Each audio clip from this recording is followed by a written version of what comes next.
미국의 어느 한 부둣가에서 있었던 일입니다. 어느 날 여객선이 항구에 도착을 했습니다. 그래서 손님들이 이제 배에서 나와서 육지로 넘어옵니다. 그런데 손님들이 나오는 가운데 한 여자 손님이 발을 헛디뎌서 그만 바다에 풍덩 빠지고 말았습니다. 그래서 참 바다에서 빠져서 수영을 못하는 이 여자분이 얼마나 당황이 되었겠습니까? 지나가던 사람들이 그 여인을 보고 발을 동동 구르고 있었습니다. 그런데 정작 이 선원들은 가만히 태연하게 있었던 거예요. 사람들은 발을 동동 구르고 있는데 이 배의 선원들은 나와서 그 여인을 보고만 기다리고 있습니다. 막 손님들이 항의합니다. 왜 빨리 들어가서 저 여인을 구하지 않습니까? 빨리 서두르십시오. 그런데도 선원들은 가만히 기다립니다.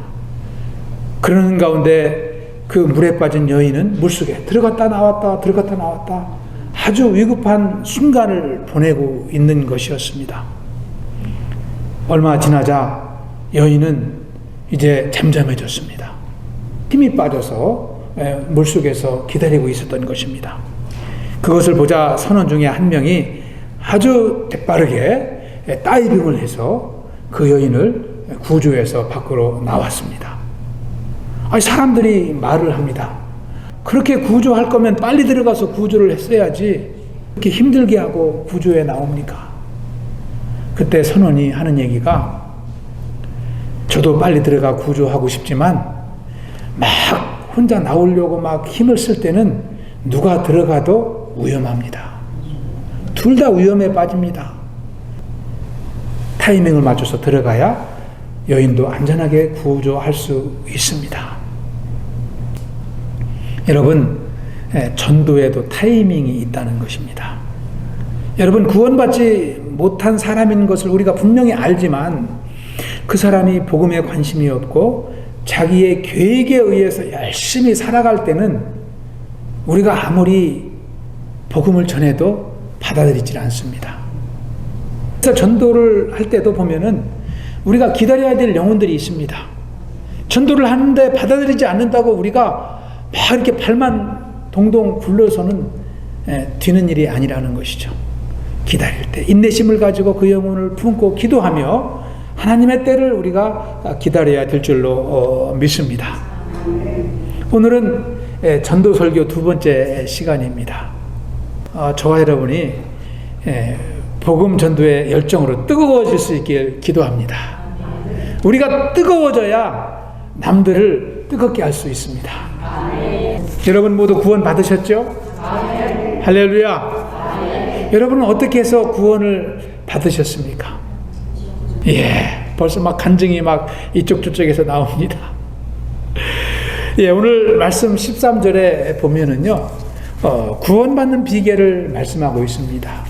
우리 한번 다시 합독해 볼까요? 시작. 누구든지 주의 이름을 부르는 자는 구원을 받으리라. 아주 간단하게 구원의 비밀을 말씀하고 있습니다. 주님의 이름을 부를 때 구원이 임한다고 말씀하고 있습니다. 이 말씀은 구약성경 요엘 2장 32절 말씀을 인용한 것입니다. 주님의 이름을 부를 때 구원이 임한다는 것이죠. 누구든지입니다. 누구든지. 차별이 없다는 것입니다. 구원의 보편성을 말씀하는 것이죠. 그 당시에는 유대인뿐만 아니라 이방인들은 하나님의 백성이 되지 못한다라고 유대인들은 딱 못을 박아 놓았지만 성경은 말씀합니다. 그들도 주님의 이름을 부르면 구원이 임한다는 것입니다. 할렐루야. 오늘날도 마찬가지입니다. 오늘날도 남녀노소 신분에 관계없이 누구든지 anyone 주님의 이름을 부르면 구원이 임하는 줄 믿습니다. 여러분, 주의 이름을 부른다고 그랬는데 여기서 주의 이름은 누구의 이름을 가리킬까요? 그렇습니다. 세상에 많은 이름이 있지만 우리는 주님의 이름을 부르어야 됩니다. 여기서 주님은 바로 예수 그리스도를 말씀합니다. 예수 그리스도를 부른다는 것은 나의 죄를 사하시고 나를 구원하신 주님을 믿는다는 것입니다. 우리가 예수님을 통해서 구원받을 수 있다는 것을 13절은 분명하게 기록하고 있습니다. 그러면 또 한 가지, 부른다는 것이 무엇일까요?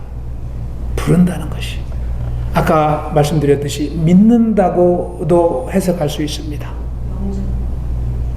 영접하는 것일 수 있습니다. 여기서 부른다는 것은요, 애타게 부른다, 이렇게 썼으면 좋겠어요. 성경 앞에 애타게, 목 놓아 부르는 것을 말합니다.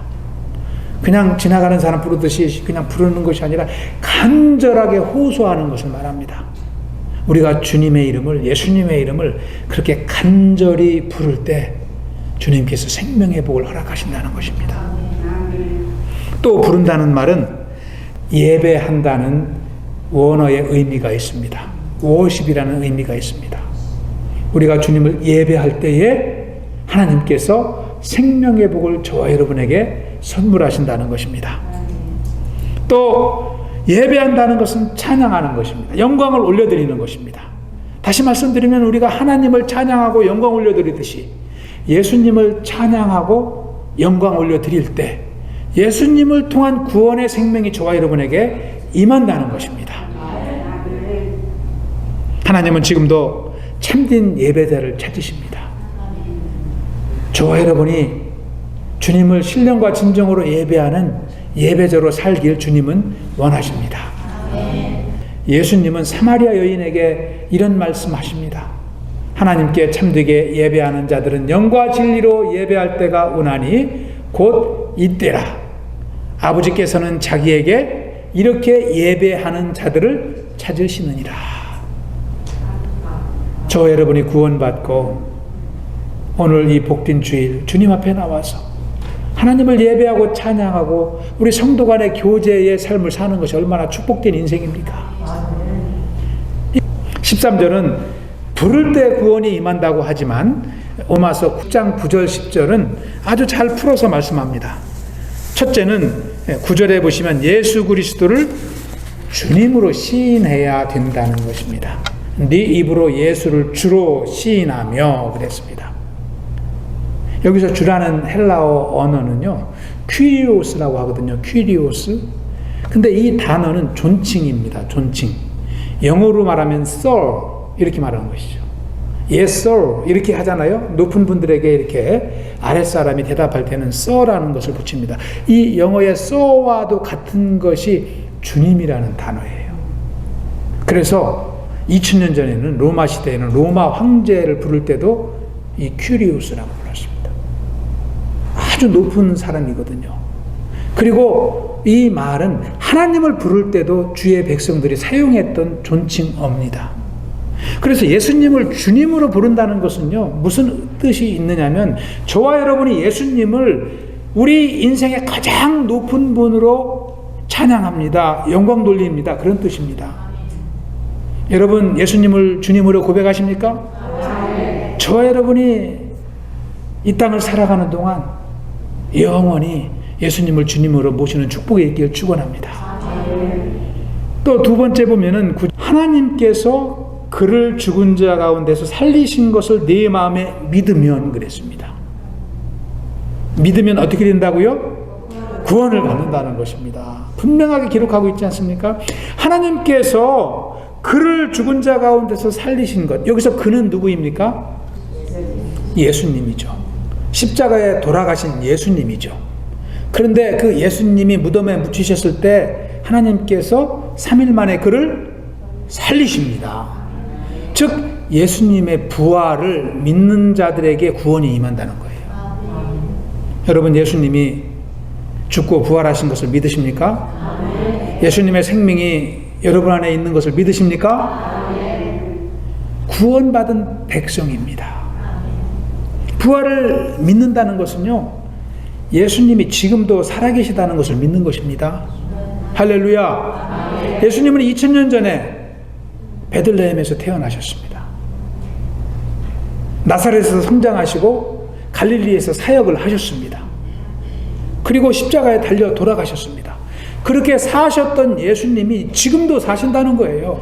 왜요? 예수님은 부활하셨기 때문에, 영원히 사시기 때문에 지금도 저와 여러분과 함께 동행하고 계신다는 것을 믿는 것이 부활을 믿는 것입니다. 여러분, 부활을 믿는 인생에게는요, 낙심이 없습니다. 잠시 낙심하였다가도 그 주님을 의지합니다. 그리고 그 주님의 인도하심을 받는 인생을 살아갑니다. 그래서 심령에 날마다 평안 주시고 기쁨 주시고 소망 주시는 주님을 경험하기 때문에 부활의 주님을 의지하며 믿음으로 사는 인생은 낙심하지 않습니다. 영원한 산소망 가운데 살아가는 줄 믿습니다. 또 세 번째로, 구원받은 주님의 자녀는 마음으로 믿을 뿐만 아니라 어떻게 합니까? 입으로 시인합니다. 할렐루야. 마음으로 믿는다는 것은요, 내 마음에 예수 그리스도가 나의 주님이 되신다는 것을 의심하지 않는 것입니다. 하나님의 예수님을 보내주셨다는 것을 믿는 것입니다. 그것뿐만이 아니라 시인해야 구원에 이른다고 그랬는데, 시인한다는 것은 하나님 앞에서 순종을 결단하는 것뿐만 아니라 세상을 향하여 주는 그리스도다, 예수님은 나의 구주가 되신다는 것을 선포하는 것을 말합니다. 여러분, 날마다 나는 예수님을 통해서 구원받은 주님의 백성이요, 세상이 믿어야 될 분은 예수 그리스도이신 것을 선포하고 살아가십니까? 우리는 그것을 세상을 살아가며 선포할 때에 우리가 입으로 시인하는 것입니다. 나는 예수 믿는 사람이다. 나는 예수 믿고 변화받은 사람이라는 거예요. 나는 예수 믿고 새로 태어난 사람이라는 것을 세상 사람들에게 알리는 사람만이 구원받은 사람이라는 것을 10절은 분명하게 기록합니다. 그것이 시인하는 거예요. 제가 자주 말씀을 드리잖아요. 전도는 전도팀만 하는 것이 아니라 구원받은 모든 백성이 해야 되는 사명이라는 것입니다. 생명이 있다는 증거가 바로 전도하는 것입니다. 저와 여러분이 마음으로 믿을 뿐만 아니라 입으로 시인하는 인생 살아갈 수 있길 축원합니다. 할렐루야. 두 번째로 13절은 주의 이름을 부르는 자는 구원을 받는다고 그랬는데, 14절에 보시면 그런즉 그들이 믿지 아니하는 이를 어찌 부르리요 그랬습니다. 불러야 구원을 받는데 부를 수 있는 능력이 어디에서 온다고요? 믿음에서 온다는 것입니다. 우리 13절 14절이 간단하지만 잘 연결을 시켜야 됩니다. 우리가 주님의 이름을 불러야 구원을 받는데, 그러면 부르는 것이 중요하지 않습니까? 어떻게 부를 수 있어요? 14절을 보면은 믿지 아니하면 부를 수 없다는 거예요. 그러니까 다시 말하면 믿음이 있어야 부른다는 것이죠. 그래서 우리가 부르기 위해서는 믿음을 가져야 되는데, 그러면 어떻게 믿음을 가져야 되는지가 궁금하지 않습니까? 그것이 두 번째 우리가 나눠야 될 말씀입니다. 믿음은 복음을 들을 때 생기는 줄 믿습니다. 14절을 조금 더 보시면은요, 14절을 중간쯤 보시면 듣지도 못한 이를 어찌 믿으리요 그랬습니다. 여러분, 성경 17절을 보시면 더 자세하게 기록을 해놓았습니다. 그러므로 믿음은 들음에서 나며 들음은 그리스도의 말씀으로 말미암았느니라. 복음은 어디에서 난다고요? 들음에서 난다는 것입니다. 저와 여러분이 날마다 말씀을 사모하고 듣는 삶을 살아갈 수 있길 축원합니다. 그러면 또 한 가지 궁금해지는 것은 복음입니다.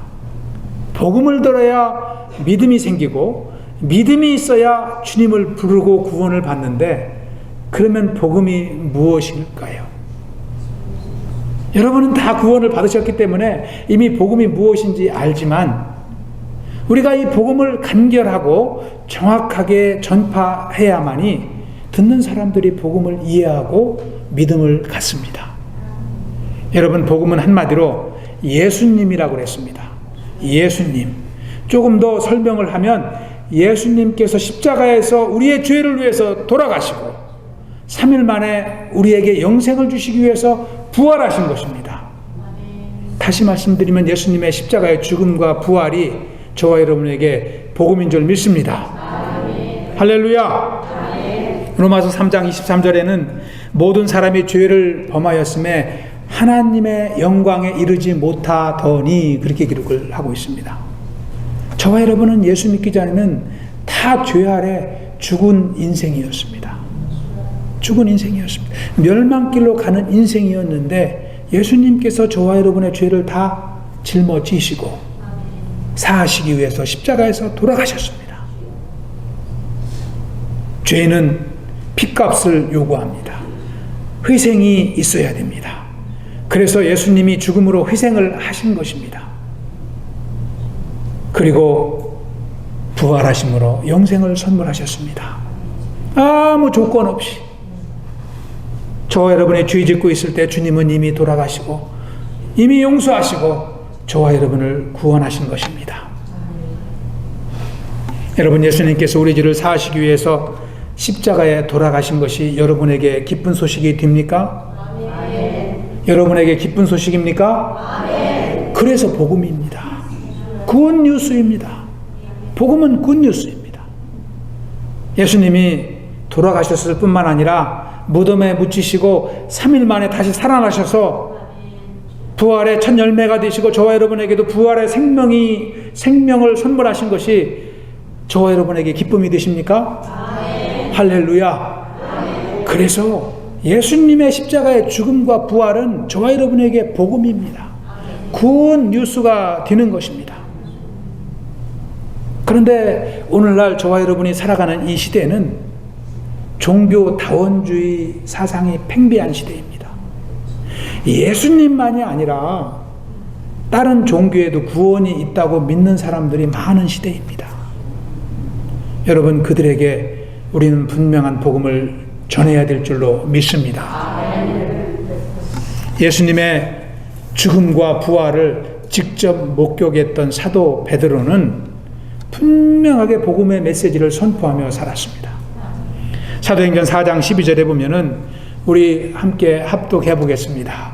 시작. 다른 이로서는 구원을 받을 수 없나니 천하 사람 중에 구원을 받을 만한 다른 이름을 우리에게 주신 일이 없음이라 하였더라. 아멘.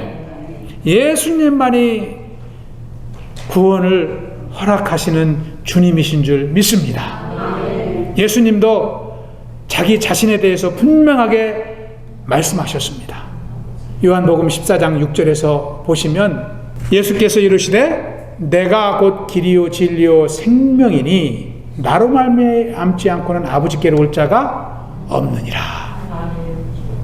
저와 여러분이 이 복음을 통해서 날마다 은혜를 덧입고 생명의 기쁨을 누리길 축원합니다. 그리고 이 복음을 세상에 전할 수 있길 축원합니다.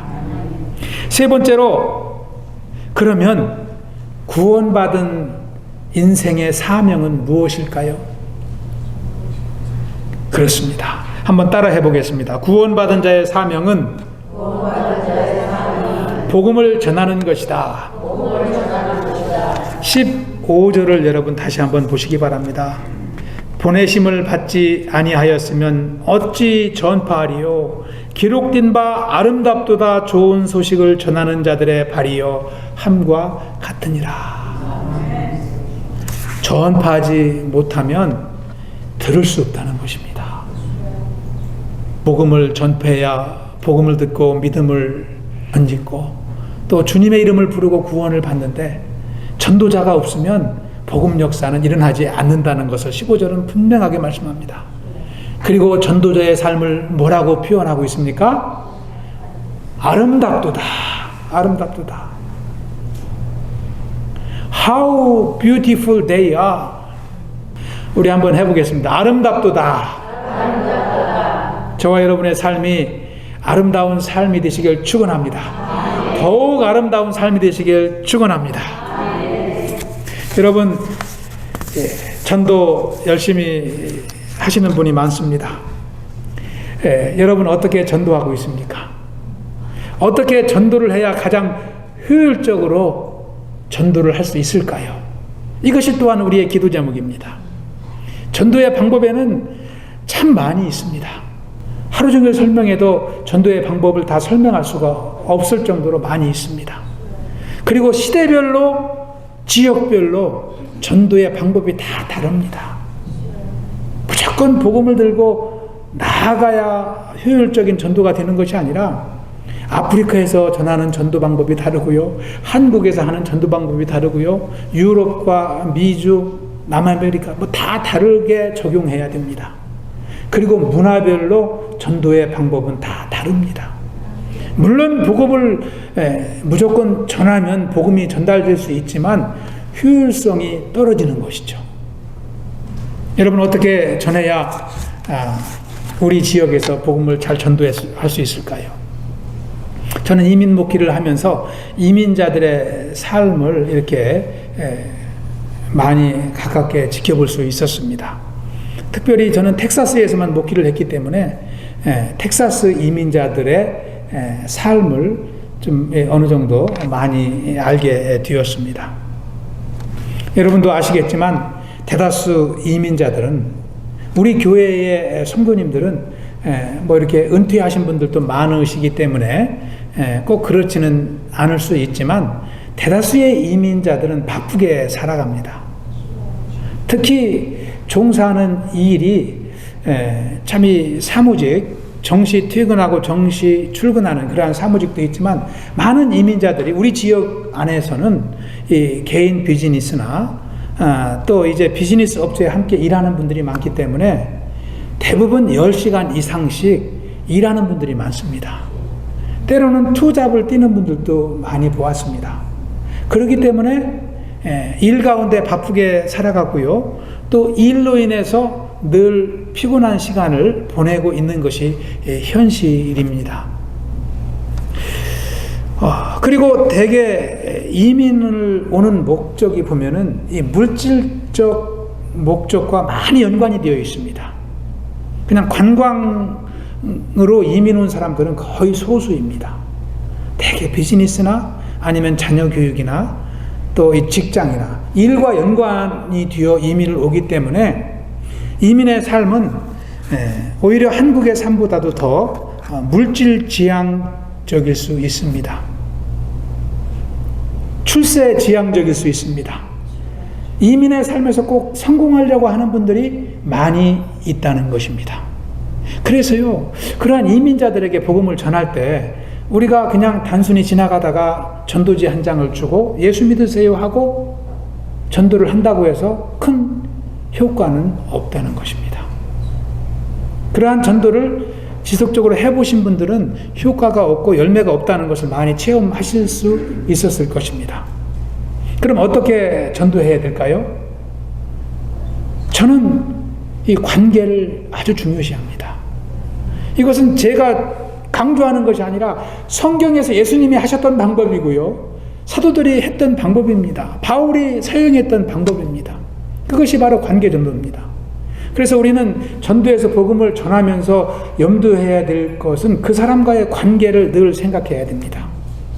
이것으로 끝나는 것이 아니라 다음에 또 만날 때 더 좋은 관계로 만날 수 있도록 늘 기도하고 신경을 쓰면서 전도를 해야 효율성이 있다는 것이죠. 그래서 전도 대상자를 선정했으면 그분과 관계를 좋게 가지려고 노력하고 힘써야 됩니다. 그리고 친분을 쌓아가야 됩니다. 겸손하게 늘 관계를 이루어 가야 됩니다. 내 성격대로 전도하면 효율성이 떨어진다는 것입니다. 그러면 어떻게 전도하는 것이 좋을까요?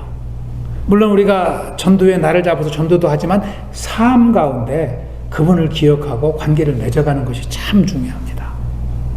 그래서 삶 가운데 좋은 관계가 이루어지면 복음은 그냥 흘러갑니다. 이것이 관계전도인데요. 저와 여러분이 이미 복음을 필요로 하는 분들을 많이 알고 있습니다. 구태여 다른 분들을 찾아 나설 필요도 없어요.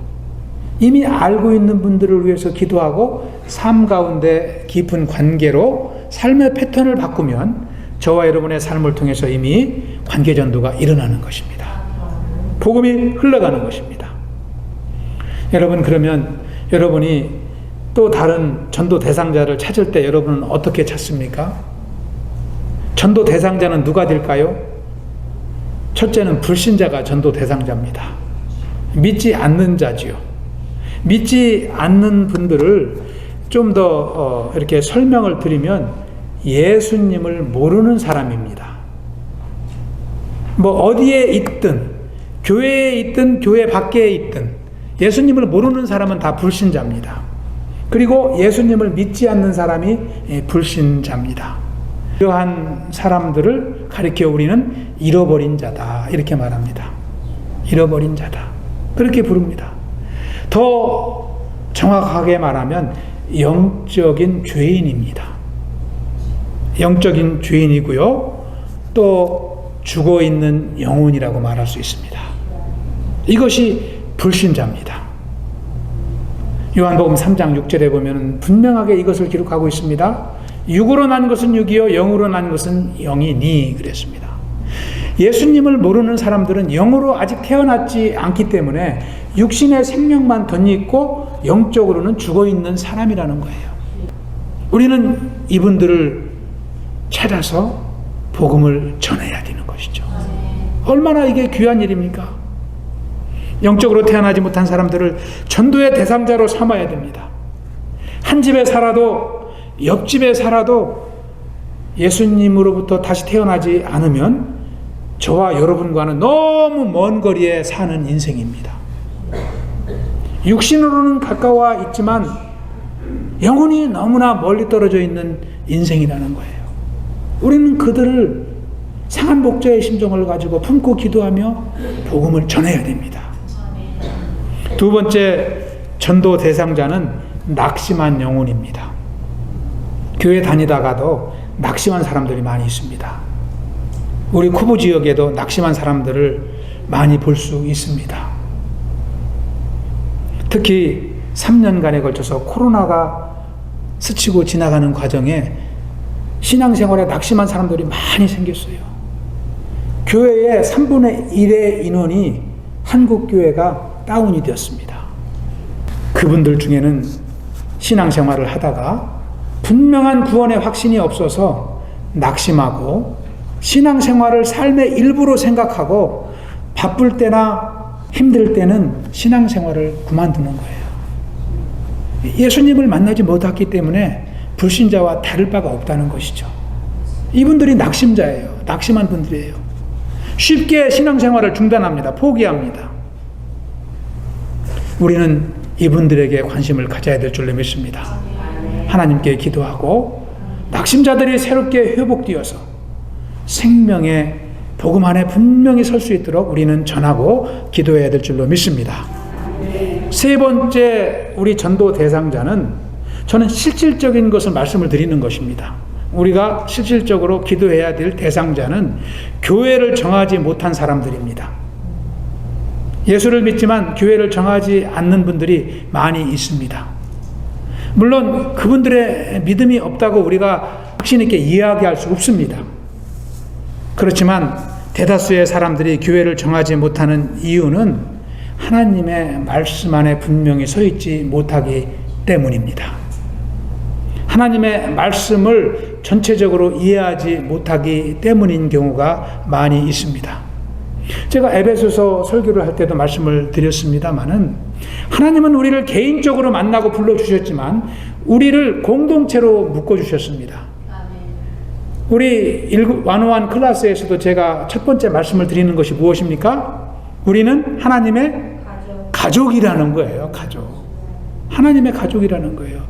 이 가족 공동체는 예수님께서 머리가 되시고 저와 여러분을 다 지체로 삼아주셨습니다. 에베소서 4장에 분명하게 말씀하고 있습니다. 그래서 주의 종을 통해서 성도들을 양육하게 하시고 봉사의 일을 하게 하며 그리스도의 몸을 세우게 하십니다. 여기서 그리스도의 몸이 무엇일까요? 교회입니다. 믿음의 공동체를 말하는 거예요. 왜 믿음의 공동체로 우리가 살아야 되는지, 왜 예배의 공동체로 살고 우리가 가정에서 또 소그룹으로 모여야 되는지에 대해서 우리가 성경적으로 분명하게 깨달으면 교회를 정하지 않을 수가 없는 것입니다. 교회를 통해서 섬김이 일어나고 헌신이 일어나고 사랑이 일어나기 때문입니다. 저와 여러분의 참 연락처에는 불신자도 있고 또 낙심한 분들도 있고 교회를 정하지 못하는 분들도 있어야 됩니다. 디모데후서 4장 2절에 보면은 사도 바울은 선포하기를, 우리 한번 합독합니다. 너는 말씀을 전파하라. 때를 얻든지 못 얻든지 항상 힘쓰라. 저와 여러분에게도 주시는 하나님의 명령인 줄 믿습니다. 우리가 때를 얻든지 못 얻든지 전도의 사명을 감당하는 교회가 되길 축원합니다. 오늘 말씀을 정리합니다. 오늘 말씀을 통해서 우리는 믿음을 가져야 주님의 이름을 부를 수 있다고 했습니다. 그런데 이 믿음은 복음을 들어야 생깁니다. 그래서 전도자가 필요한 것이죠. 전도를 위해서 우리가 중보기도를 감당해야 되지만 나아가는 자가 있어야 됩니다. 복음을 들고 불신자에게 가는 사람이 있어야 됩니다. 저와 여러분이 가는 사명을 감당할 수 있기를 축원합니다. 여러분 한번 저와 여러분을 한번 가만히 생각해 보시기 바랍니다. 저와 여러분이 오늘 여기서 참 은혜 가운데 예배하고 찬양하지만 우리가 이 자리에 오기까지는 저와 여러분을 위해서 복음을 전한 사람이 있었지 않았습니까? 우리를 위해서, 우리가 예수님을 확신하지 못할 때 우리를 위해서 기도했던 주의 백성들이 있었습니다. 우리도 복음의 빛을 진 자인 줄 믿습니다. 전함으로 복음의 빛을 갚아야 됩니다. 사도 바울은 고린도전서 15장 3절에서 이렇게 기록을 하고 있습니다. 내가 받은 것을 먼저 너희에게 전하였노니 그랬습니다. 나는 내가 예수 그리스도의 죽음과 부활, 그 생명의 복음을 받았기 때문에 여러분에게도 전할 수 있는 것입니다.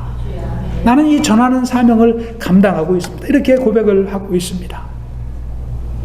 여러분, 우리가 이 땅을 살아가는 동안 열심히 전도할 수 있기를 축원합니다. 그런데 전도의 기회는 항상 있지 않습니다. 그래서 우리는 전도의 긴박성을 늘 깨닫고 때를 얻든지 못 얻든지 전해야 됩니다. 복음의 문이 열려 있을 때가 있지만 닫혀 있을 때가 있기 때문입니다.